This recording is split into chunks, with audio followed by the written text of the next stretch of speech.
Oke, 80.000 Targetnya 80.000. Dalam waktu berapa lama? Pembentuk, jadi gini, ada 2 fase awal ya. Sebenarnya ada 3 fase. Fase pertama adalah fase pembentukan. Pembentukan dalam hal ini artinya legalitas. Legalitas kelembagaannya yang ini kita targetkan sampai akhir Juni sudah terbentuk semua. Sekarang tadi saya sebutkan sudah hampir 40.000 Kopdes Merah Putih terbentuk secara kelembagaan. Ibaratnya gini, aktenya. Ya, okay. Nah, fase kedua adalah pembangunan dan pengoperasian Kopdes Kelurahan Merah Putih. Artinya dibangun, dioperasikan, gitu loh. Pengoperasian Kopdes Merah Putih. Nah, fase yang ketiga adalah monitoring, evaluasi, dan pengembangan bisnis. Nah, fase inilah kita bisa lihat, kita bisa monitor, evaluasi, mana yang kurang, mana yang bisa dikembangkan, karena potensi desa juga harus berkembang. Desa bukan sekedar konsumen, tapi desa juga menjadi produsen. Desa menjadi lebih produktif, gitu loh. Kita mengharapkan Kopdes Merah Putih ini bisa menjadi pusat distribusi dan produksi ekonomi di desa. Oke, Pak Menteri, sudah disebutkan sampai saat ini sudah ada 40.000 ya yang terbentuk. Dan target ini artinya masih ada setengah lagi. Tapi bagaimana sih Pak sebenarnya untuk pemetaan 80.000 ini, apakah tersebar di seluruh Indonesia? Kemudian juga bagaimana bisa menentukan di sini, di sini, di sini? Begini, saat ini pembentukannya sudah 40.000. Dan memang harus diakui kondisi geografis Indonesia ini kan challenging. Desa-desa di Pulau Jawa, Bali, dan desa-desa di luar Jawa ini berbeda-beda.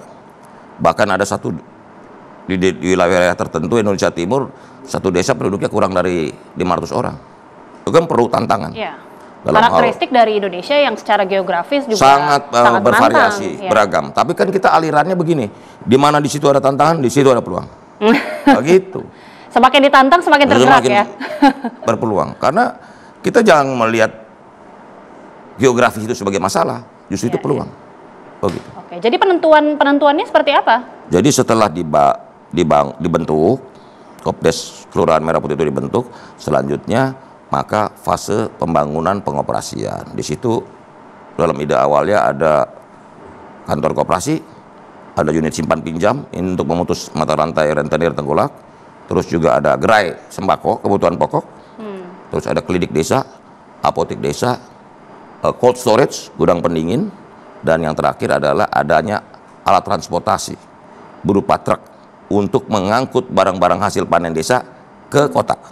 Sebaliknya juga mengangkat barang-barang kebutuhan desa dari kota ke desa. Gitu. Nah terkait dengan penentuan dari masing-masing pengurus, masing-masing anggota itu bagaimana? Itu diserahkan lewat musyawarah desa khusus. Jadi yang menentukan siapa ketuanya, siapa pengawasnya itu masyarakat desa itu sendiri. Tidak ada bantuan langsung dari pemerintah? Cuman kita kasih kriteria-kriteria aja. Misalnya kepala desa itu ex officio ketua pengawas.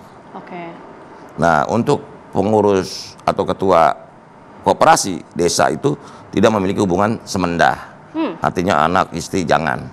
Lebih supaya memunculkan partisipasi masyarakat, karena basisnya koperasi ini partisipasi. Koperasi ini jati dirinya adalah sukarela, mandiri, gotong royong. Jadi dia harus berpartisipasi. Karena apa?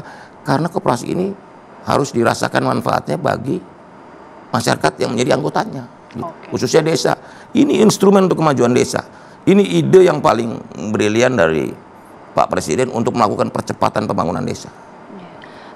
Betul nggak sih Pak, ini ada informasi yang sempat berseliweran. Ini mungkin bisa langsung diklarifikasi sama Pak Menteri, entah ini fakta atau hoax, bahwa katanya disebutkan pengurus ataupun mungkin pengawas begitu ya dari koperasi itu gajinya katanya 8 juta rupiah. Gini, nah itu bisa diluruskan Pak Menteri. Begini, kalau soal gaji, soal apa konsekuensi dari menjadi pengurus, menjadi pengawas itu nanti akan kita tetapkan selanjutnya setelah fase pembangunan dan pengoperasian, gitu loh. Belum sekarang, nanti kita hitung karena skalanya. Saya pernah hitung, itu Kopdes Kelurahan Merah Putih pasti untung. Kalau nggak untung pasti ada yang salah kelola itu. Kenapa salah? Saya yakin untung. Barang-barang bersubsidi itu logikanya, hakikatnya adalah barang publik. Sehingga alat distribusi untuk barang-barang bersubsidi ini harus lembaga yang juga milik publik.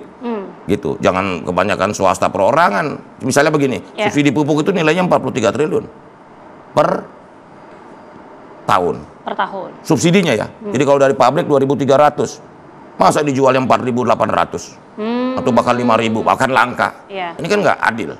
Kasihan dong. Jadi selama ini Pak Presiden dan kami juga melihat bahwa ini subsidi negara yang begitu besar ini nggak tepat sasaran. Belum LPG. Ratusan triliun juga subsidi LPG.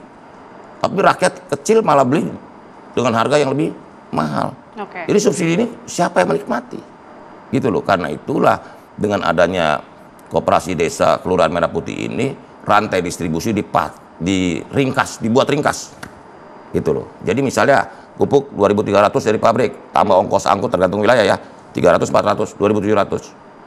Ya sudah, tinggal langsung tidak pakai rantai panjang. Nah, Kopdesnya tinggal sepakati dengan masyarakat yang juga anggota Kopdes petani mau dijual berapa, pasti untung kan si Kopdesnya gitu loh. Belum LPG, belum minyak goreng dan sebagainya begitu. Sampai saat ini target tentunya 80.000 dan informasinya juga bahkan disebutkan modal yang disediakan itu satu unit mencapai 3 miliar rupiah. Ini mungkin bisa menimbulkan pertanyaan. Banyak yang mempertanyakan, Pak. 3 miliar kemudian ada 80.000 unit, angka yang sangat besar sekali. Bagaimana untuk pendanaannya sejauh ini? Tapi bisa dijawab usai jeda, Pak Menteri, sesaat lagi pemirsa. Kami kembali usai jeda. Anda kembali bersama kami pemirsa dan tentunya masih bersama kami Menteri Koperasi Republik Indonesia Budi Aris Setiadi. Pak Menteri, 80.000 target untuk menciptakan koperasi di seluruh Indonesia. Tapi disebutkan juga ada modal awal 3 miliar rupiah. Ini kan kalau dikali 80.000 angkanya fantastis sekali, bisa 200 lebih ya, 200 triliun. Bagaimana ini penjelasan terkait dengan pendanaan ini, Pak? Jadi yang namanya 3 miliar rupiah itu adalah plafon kredit.